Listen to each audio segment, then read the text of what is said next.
अस्सलामुअलैकुम, welcome to the united coaching classes once again.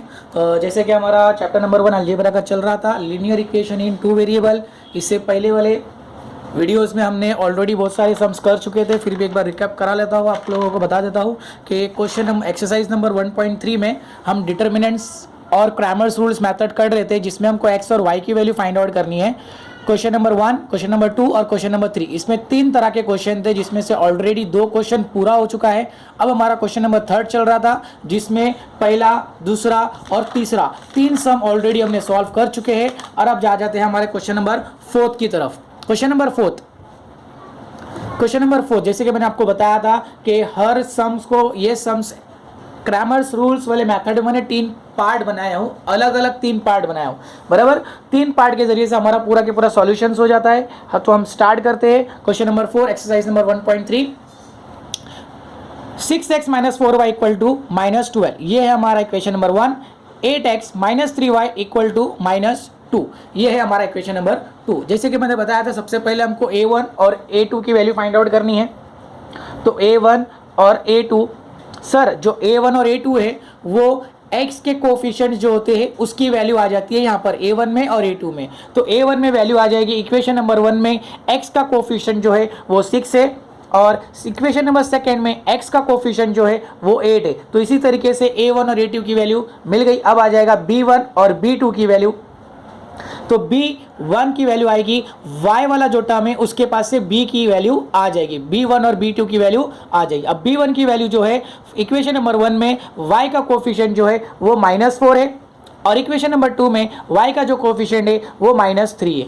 अब रहा c1 और c2, बराबर, जिसे हम क्या कहते हैं, डिटर्मिनेंट्स कहते हैं। मतलब डिटर्मिनेंट्स इन शॉर्ट कांस्टेंट को कहा जाता है, ठीक है। तो जैसे कि c1 की वैल्यू जो है इक्वल टू के बाजू वाली रहती है, तो -12, और c2 की वैल्यू इधर है -2। तो ये आ गया a1 a2 की वैल्यू x के कोफिशिएंट्स, और ये b1 b2 की वैल्यू जो y का कोफिशिएंट्स है, और ये हमारा c1 और c2 जिसको हम d कंसिडर करते हैं डिटर्मिनेंट्स, बराबर। ये पहला पार्ट हो गया। अब आ जाते हैं हमारे दूसरे पार्ट की तरफ। दूसरे पार्ट में हमको d फाइंड आउट करना है, डिटर्मिनेंट्स, फिर d of x find out करना है, और फिर dy फाइंड आउट करना है। लास्ट में हमको by Cramer's rule method x और y की वैल्यू फाइंड आउट करना है। जैसे कि मैंने आपको बताया था, जब भी हम डिटर्मिनेंट्स फाइंड आउट करेंगे तो सर d वाला टर्म नहीं लेंगे, तो बचा क्या फिर a1 a2 और b1 और b2। तो मैं लिख देता हूँ a1 a2 b1 b2, यह आ गया a1 a2 b1 और b2। सर a1 और a2 की वैल्यू हमने ऑलरेडी लिखी इधर 6 और 8, b1 b2 की -4 -3। अब हमको क्या करना है, क्रॉस मल्टीप्लाई करना है। तो 6 मल्टीप्लाई बाय -3 -4 मल्टीप्लाई बाय 8। जैसे कि मैंने बताया था डिटर्मिनेंट का फॉर्मूला, डिटर्मिनेंट के फॉर्मूला में 2 टर्म के बीच में माइनस करते हैं, बराबर। माइनस है, इसके लिए मैंने इसको ब्रैकेट में इंडिकेट किया हो। 6 3 18, ये हो गया -18, ये वाली माइनस की साइन, और 4 8 हो जाएगा अपना 32, 4 8 32, ये है माइनस की साइन, ठीक है। तो सर अब क्या हो जाएगा, सर ये माइनस और ये माइनस हो जाएगा प्लस, तो ये हो गया +32। अब 32 में से अगर 18 जाएगा, 32 में से अगर -18 चला जाएगा तो हमारा आंसर आ जाएगा 14। सर प्लस माइनस माइनस करेंगे, और जो बड़ा नंबर रहेगा उसकी साइन लिखेंगे, उस बड़ा नंबर की साइन जो है वो प्लस है, तो प्लस लिखने की जरूरत नहीं है। तो इसी तरीके से हमारा जो डी है वो हमारा वैल्यू फाइंड आउट हो गया है। अब आ जाते हैं हमारा दूसरा जो है हमारा D of y, dy find out करना है। सर जैसे कि मैंने बताया था, अगर सॉरी dx फाइंड आउट करना है, ठीक है। अब जो dx, जैसे कि मैंने बोला था, जब भी आप dx फाइंड आउट करोगे तो सर इसमें थोड़ा ध्यान रखना। पहले तो x वाला जो x की जो कोफिशिएंट्स की जो वैल्यू है, मतलब a1 और a2 को नहीं लेना है, बराबर। अब पहले c1 लेना है, और फिर c2 लेना है, और फिर b1 लेना है, और b2 लेना है। ये हमेशा याद रखो। ये ज़्यादातर डी ऑफ x में सबसे पहले c1 c2 लिखते हैं, बाद में b1 और b2 लिखते हैं। अब c1 और c2 की वैल्यू क्या है, 12 -12 और -2।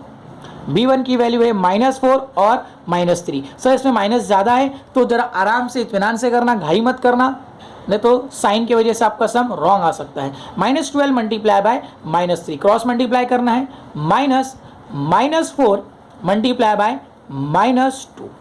अब आ जाते हैं 12 3 कितना हो जाएगा, 12 3 हो जाएगा अपना 36। 6 और ये माइनस और माइनस हो जाएगी प्लस, ये माइनस जो है वो दो टर्म का माइनस है, अब ये माइनस माइनस भी हो जाएगा प्लस, तो 4 2 जा 8। अब 36 में से अगर 8 माइनस हो जाएगा तो हमारा आंसर कितना आ जाएगा, 36 में से अगर 8 गया तो आंसर आएगा 28। बड़े नंबर की साइन प्लस है तो इसके लिए dx फाइंड आउट हो गया, एकदम इजी था, सिर्फ माइनस का है तो इसके लिए माइनस के लिए थोड़ा सा ध्यान रखने का। अब आ जाते हैं हमारा d of y find out करने को। d ऑफ y, अब जैसे कि मैंने बताया कि जब हम d of y find out करेंगे तो सर हम किसको कंसिडर नहीं करेंगे, y वाला जो है इसको कंसिडर नहीं करेंगे, मतलब a1 a2 और c1 और c2, इसमें हमको सीक्वेंस जैसा है वैसा ही लेना है, a1 a2 c1 c2। a1 की वैल्यू क्या है 6 और a2 की वैल्यू क्या है 8, c1 की वैल्यू -12 और -2। अब क्या करना है, क्रॉस मल्टीप्लाई करना है, 6 multiply by -2 minus -12 multiply by 8। अब 6 2 हो जाएगा 12, ये हो जाएगा अपना -12 बराबर। अब ये माइनस और ये माइनस हो जाएगा प्लस, तो प्लस कितना 96। अब 96 प्लस और -12, तो 96 में से -12 जाएगा तो हमारा आ जाएगा 84। सर बड़े नंबर की साइन प्लस, तो इसी तरीके से d फाइंड आउट हो गया, dx फाइंड आउट हो गया और dy फाइंड आउट हो गया। अब हम यूज करेंगे बाय क्रैमर्स रूल मेथड, जिसमें x और y की वैल्यू फाइंड आउट करनी है बराबर। x का फॉर्मूला जो है वो है dx अपॉन d और y का जो फॉर्मूला है वो है dy अपॉन d। तो सर d ऑफ x हमने फाइंड आउट किया, d ऑफ x हमारा कितना है 28 आया और d जो है वो 14 आया, तो सर दोनों के दोनों प्लस में है, 14 1 जा 14 2 जा, तो सर x की वैल्यू हमको क्या मिल गई 2 मिल गई। अब आ जाते हैं y की तरफ, d ऑफ y जैसे कि आपने देखा कि 84 मिला और 14, 84 और 14 1 जा और ये हो जाएगा 14 6 जा, तो सर y की वैल्यू क्या मिल गई 6। तो इसी तरीके से x और y की वैल्यू फाइंड आउट हो गई 2,6। ये हमारा क्वेश्चन नंबर 4 हो गया। अब आ जाते हैं हमारे क्वेश्चन नंबर 5 की तरफ। क्वेश्चन नंबर 5 जो है वो है 4m plus 6n equal to 54 comma 3m plus 2n equal to 28। Sir इसमें इक्वेशन जो है, इक्वेशन एकदम नॉर्मल है, कोई भी डिफिकल्टी नहीं है कि हमको किस कन्वर्ट करना है क्या कुछ करना है, तो हमको कुछ नहीं करना है, एकदम सिंपल सम है। मैं ये चाहता हूँ कि ये आप खुद से सम करो, ये आपके लिए होमवर्क है, ये आप खूब ट्राई करो। अगर आपको नहीं समझा तो मुझे कमेंट करो और आपके आंसर्स जो आएंगे एक्स और वाई की वैल्यू वो प्लीज़ मुझे कमेंट में डालना कि सही है कि नहीं गलत, सही आता है क्या गलत आता है, हम चेक करेंगे, ठीक है। तो आ जाता है हमारा क्वेश्चन नंबर 6 की तरफ। 5th वाला जो है वो आपको होमवर्क है। क्वेश्चन नंबर 6 जो है वो थोड़ा सा कैलकुलेशन में, और कुछ नहीं, बाकी कुछ नहीं, बाकी सब वैसे ही करना है, सिर्फ कैलकुलेशन में हमको थोड़ा सा ध्यान देना है। आ जाते हैं क्वेश्चन नंबर 6 की तरफ। क्वेश्चन नंबर 6 का क्वेश्चन है 2x plus 3y equal to 2 comma x minus y upon 2 equal to 1 upon 2। Sir अब ये जो इक्वेशन है ये इक्वेशन सीक्वेंस में ही है, जैसे कि मैंने बताया था हमारा general form ax plus B Y equal to C. तो सर ये फॉर्म में तो है, कुछ कन्वर्ट करने की जरूरत नहीं है। अब जो ए बी सी जो रियल नंबर था, ए बी सी और जो रियल नंबर्स रहेंगे वो रियल नंबर इधर है बराबर। सिर्फ फर्क इतना है कि पहले जो नंबर था वो डिनोमिनेटर में नहीं था, अब जो नंबर आया वो हमको डिनोमिनेटर में आया। सर इक्वेशन को कन्वर्ट करने की जरूरत नहीं है, वो ऑलरेडी इन स्टैंडर्ड फॉर्म में है बराबर। तो हमको सीधा सीधा हमारा वही फॉलो इस्तेमाल करना है, जैसे मैंने आपको बताया था कि मैंने 3 पार्ट बनाया हो, उसी 3 पार्ट को फॉलो करना है। तो आपका सम भले कितना से कितना भी हार्ड इक्वेशन आ जाए, आपको कोई डरने की जरूरत नहीं है, वही 3 पार्ट को फॉलो करना, आपका आंसर खुद ब खुद अपने आप आ जाएगा इंशाल्लाह। चलो चेक करते हैं। सर जैसे कि a1 और a2 बोला था, जैसे मैंने बताया था कि a1 जो है वो x वाले टर्म के साथ आपको a1 की वैल्यू मिल जाएगी, a1 और a2। तो इक्वेशन नंबर 1 में x का कोफिशिएंट जो है वो 2 है और इक्वेशन नंबर 2 में x का जो कोफिशिएंट है वो 1 है, कुछ भी नहीं है मतलब 1। अब आ जाते हैं b1 और b2। क्या b1 का जो है वो x वाले टर्म के पास से उसका वैल्यू मिल जाएगा। इक्वेशन नंबर 1 में y का जो कोफिशिएंट है वो 3 है और इक्वेशन नंबर 2 में y का जो कोफिशिएंट है वो 1/2 है, माइनस इधर कुछ भी नहीं है मतलब 1, तो 1/2 माइनस 1/2 जो है वो b2 की वैल्यू है। अब c1 और c2, सर c1 की जो वैल्यू है वो इक्वेशन नंबर 1 से मिल जाएगा और c2 की जो वैल्यू है वो है 1/2। तो इसी तरीके से हमको a1 a2 b1 b2 और c1 और c2 की वैल्यू मिल गई, ये x के पास से मिला, ये y के पास से, और इसको हम बोलेंगे d, बराबर। अब आ जाते हैं हमारे, ये हमारा पहला पार्ट कंप्लीट हो चुका। अब आ जाता है दूसरा पार्ट जिसमें हमको क्या फाइंड आउट करना है, d फाइंड आउट करना है। जैसे कि हमको बताया था कि d के लिए ये वाला छुपा देना है, तो किसको कंसिडर करना है, a1 और a2, b1 और b2। अब हमको वैल्यू पुट करना है, a1 की वैल्यू जो है वो 2 है और a2 की वैल्यू जो है वो 1 है, b1 की वैल्यू जो है वो 3 है और b2 की वैल्यू जो है वो 1/2 है, मतलब -1/2 है। कुछ नहीं करना है, क्रॉस मल्टीप्लाई करना है जैसा हमने किए।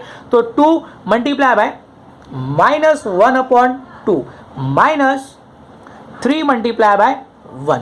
जैसे कि मैंने बताया कि माइनस जो है वो डिटर्मिनेंट है, क्रैमर्स रूल है, तो दो टर्म के बीच में माइनस होगा। अब इन दोनों की ये जो है ये एक ही टर्म है, पूरा के पूरा, ये पूरा के पूरा एक टर्म है। अब एक टर्म के बीच में मल्टीप्लाई है, तो ये 2 1 और ये 2 1 क्या हो जाएगा, कैंसिल हो जाएगा। तो बचा क्या फिर, ओनली -1 बचा, और ये 3 1 3, तो ये हो गया क्या, 4 माइनस माइनस प्लस। तो हमारा d की वैल्यू क्या आ गई, -4 आ गई। सिंपल है, थोड़ा सा खाली कुछ नहीं, डिनोमिनेटर में एक नंबर था, इसी वजह से थोड़ा सा ऐसा लग रहा था कि थोड़ा सा ट्रिकी है, बट डिफिकल्ट नहीं है, इजी है। चलो आ जाता है, फाइंड आउट करेंगे d ऑफ x। जैसे कि मैंने बताया था, जब भी आप dx फाइंड आउट करोगे तो सर x की वैल्यू को छुपाना है, लेकिन जो d है उसको पहला लिखोगे, तो c1 और c2 को पहला लिखेंगे और उसके बाद b1 और b2 को लिखोगे, ठीक है। अब आ जाते हैं c1 c2 की वैल्यू। c1 की वैल्यू जो है वो है 2 और c2 की वैल्यू जो है 1/2, b1 की वैल्यू जो है वो 3 और b2 की वैल्यू जो है वो 1 -1/2। कुछ नहीं करना है, बस वही करना है, हमारा स्टेप फॉलो करना है हमको। 2 मल्टीप्लाई बाय -1/2 -3 मल्टीप्लाई बाय 1/2। ये 2 1 कैंसिल हो जाएगा, इधर आ जाएगा -1, 3 1 3, क्योंकि 3 और 2 कैंसिल नहीं होंगे, तो 3 1 3 और ये आ गया /2। जैसे कि मैंने पहले भी कहा था कि जब तक डिनोमिनेटर सेम नहीं होता है, तो हम प्लस माइनस नहीं कर सकते। अब यहाँ पर डिनोमिनेटर सेम नहीं है, तो इसको डिनोमिनेटर सेम लाना पड़ेगा। अगर यहाँ पर भी 2 चाहिए तो हमको 2 से उसको मल्टीप्लाई करना पड़ेगा, ठीक है। तो हम क्या करेंगे, 2 को मल्टीप्लाई करेंगे, बराबर, -1 मल्टीप्लाई बाय 2 अपॉन कुछ भी नहीं है, मतलब 1 मल्टीप्लाई बाय 2 -3/2। जो चीज नीचे मल्टीप्लाई होगी वही चीज ऊपर मल्टीप्लाई होगी। अब आ जाते हैं हमारे -1 मल्टीप्लाई बाय 2 हो जाएगा -2/2 -3/2। अब डिनोमिनेटर क्या हो गया, सेम, तो डिनोमिनेटर सेम है तो एक बार लिखेंगे, ये -2 और ये -3 हो जाएगा -5/2। देखिए कितना सिंपल था, कुछ नहीं। तो आंसर क्या आ गया अपना, -5/2 dx की वैल्यू मिल गई। अब आ जाते हैं d ऑफ y की वैल्यू फाइंड आउट करने। जैसे कि मैंने बताया था, d ऑफ y की वैल्यू फाइंड आउट करनी है तो हमको किसको नहीं यूज करना है, y वाले टर्म को नहीं करना, a1 a2 c1 और c2। तो आ जाते हैं हमारे a1 और a2 c1 और c2। तो सर a1 और a2 की वैल्यू क्या थी, 2 और 1, c1 की वैल्यू थी 2 और 1/2। क्रॉस मल्टीप्लाई करना है, 2 मल्टीप्लाई बाय 1/2 -2 मल्टीप्लाई बाय 1, तो ये 2 और ये 2 गेट कैंसल, बचेगा सिर्फ 1, 2 1 2। तो 2 में से -2 में से 1 गया, तो हमारा आंसर आ गया -1। इसी तरीके से हमारा सम सॉल्व हो गया। सर d भी आ गया, dx भी आ गया, dy भी आ गया। अब बाय क्रैमर्स रूल से हम क्या करेंगे, वैल्यू x के लिए फॉर्मूला क्या है, dx/d, y के लिए फॉर्मूला क्या है, dy/d। तो सर हमारा जो dx था वो कितना आया था, dx आया था हमारा कुछ -5/2 -5/2 और d कितना आया था हमारा, d आया था हमारा -4। क्या आया था, -4 आया था। तो इसको थोड़ा सा सॉल्व करते अच्छी तरीके से लिखते हैं, -2/2। अब यहाँ पर डिवाइड हो रहा है तो मैंने यहाँ पर उसको डिवाइड कर दिया, ये हो गया -4, ठीक है। अब मैं नेक्स्ट पेज में करता हूँ, यहाँ पर पेज नहीं है, तो सर यहाँ पर डिवाइड है, ठीक है। ये हो जाएगा -5/2 मल्टीप्लाई बाय 1/4। तो सर क्या आंसर आ जाएगा, 5 1 5 और 2 4 8। तो हमारा आंसर आ गया -5/8। x की वैल्यू क्या आ गई, -5/8।